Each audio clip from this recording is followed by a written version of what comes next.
My name is Taylor Green, and I'm doing my experience doing first grade inclusion observation class. I studied an inclusion class of first grade at Douglas Park Elementary in Portsmouth, Virginia. Ms. Suggs was the first grade teacher. I understood what inclusion class was in class, but I actually didn't know the reality of the students that face day-to-day obstacles in the classroom that are a part of the inclusion class. Ms. Suggs had a total of 23 students, all which were a part of that inclusion class. There were students, first graders, that failed kindergarten at least 5 times, but they had no choice but to move them back to first grade. These kids would want to write notes and take part of the class and feel as if they were a part of the class, but really they weren't. They were not doing the same work that these other first grade students could do. There was one young man who wanted to write the notes that were on the board about a plant. There were 6 notes. This young man wrote a number 1, and beside it he had a couple of lines. And he came to Miss Suggs and told Miss Suggs, "Look, Miss Suggs, I did it."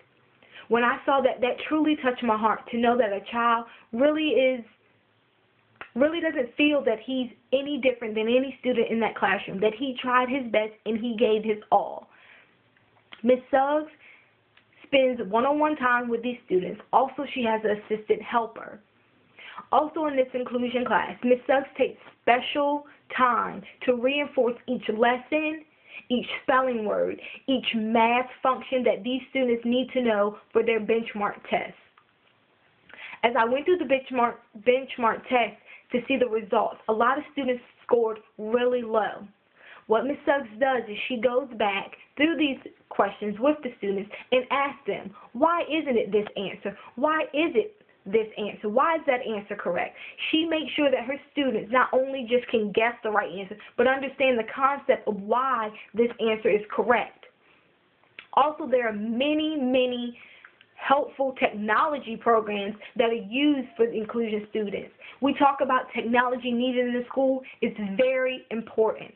These teachers can't do it alone. They need additional help and additional assistance that can help these children grow where they need to be in an educational setting.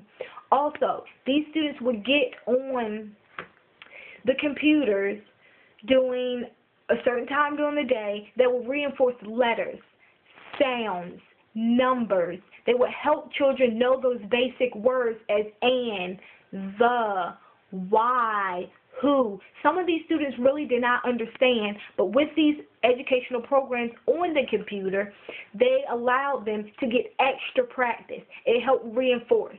One thing that I noticed, and I talked with the teacher, Ms. Suggs, about that, she feels at home there's no help. These students need this extra push when they get home, not only in the classroom.